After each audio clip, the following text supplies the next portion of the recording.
UCSD ECE 111 Lecture 2 Set 2, we will go through some important module elements in System Verilog and how we could use them in programming in this set. We so far just learned about the the assign. Now there is another block that is super useful in System Verilog, and that are the initial and always block. Initial and always have inherently a notion of a sequence in them, meaning that there should be something happening for them to do the next thing. And if you remember from your logic design course where we have the state machines, or we had states that are dependent on each other, this was pretty useful in that for those cases. The initial block is something that is only used in simulation and not really synthesizable into a piece of hardware, but it's very useful in writing test benches, which we will be discussing later in the class.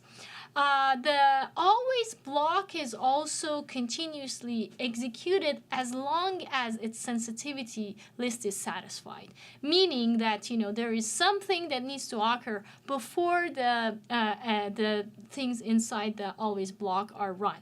And this sensitivity may be like what you have seen before in sequential design and finite state machine, may be sensitivity to a clock, or in a program you may assign sensitivity to the inputs that are coming to one block. If you're putting sensitivity to say A or B, this may not be the whole list of the inputs coming into your design. You could have other inputs. If you have always and then parenthesis star, it will be actually sensitive to anything that comes in and changes at the time.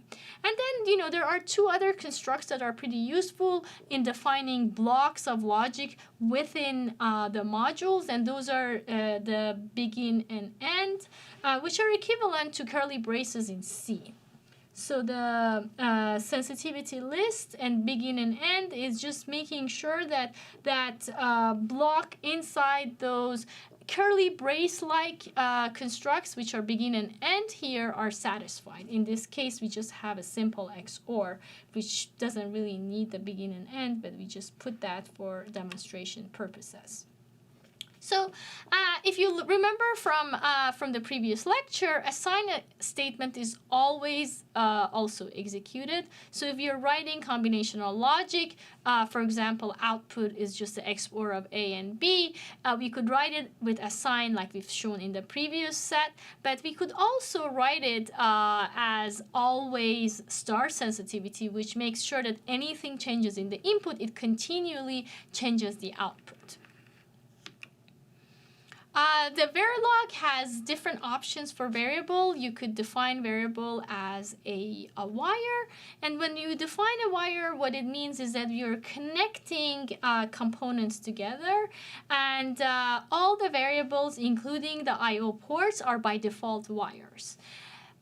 There is also the option of defining variables as registers, which saves a value as a part of a behavioral description language. But when we say a register, this doesn't necessarily translate into a register necessarily when we make a physical implementation or even a netlist implementation.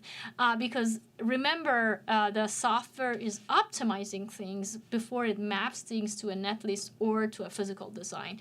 But every time in a behavioral description we need to save a value, we define it as a register. Usually we use wires outside the initial always block, and registers are used inside the always block.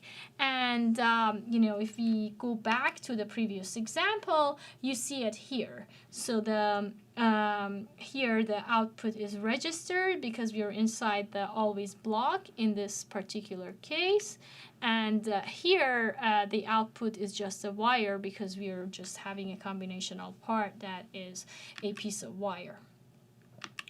The signal values as Verilog gives us the capability, or system Verilog, which is an enhancement of the Verilog, is we could have logic as 0 or 1, but it also gives us the capability of define high impedance values. This is particularly useful if you're designing systems that are connected to buses that are running, that are deriving multiple things, and not everything is active all the time or connected to the bus all the time.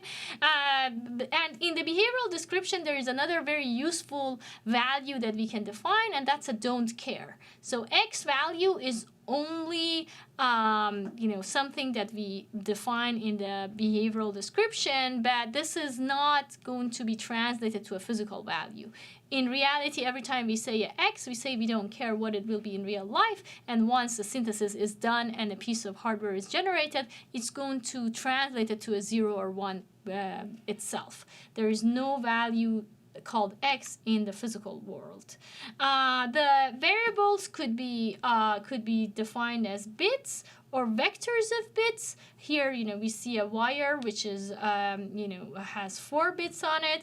Or we could concatenate these bits and vectors into larger vectors, like shown here. You could say for a sub 3, which means that the third value on array A is going to repeat it 4 times, and then we're going to repeat it, and then this is assigned to a 8-bit wire here. At your spare time, feel free to look at the slide, which defines the various operators for Verilog, which are used in arithmetic, logic, and relational operations. These are pretty standard in programming languages. I expect that you have seen them before. Please make sure that you review them, because when you write the language, you're going to use these constructs and operators. Here is just some examples if you're really writing pieces of code that are implementing this to go through. We will go through some of these operators in more details in further lectures. We could write Boolean logic here. A is X or Y and Z naught, or you could write it as a number. You could actually give to a wire a number value. Here, for B01, don't care means that we're going to define, a 4-bit value assigned to the 4 bits. Or to the 16-bit, you could assign a hex value like you've seen here. There is one more construct that is pretty useful in simulation, and we will see that on and on in the class, and that is a hash number, which you could put right after a sign. What this one does is it basically executes or assigns outputs from a combination of the input. Output is computed, for example, in simulation purposes, but then it shows that in simulation 3 clock signals later. And this doesn't have a unit. The unit is basically unit of a clock signal.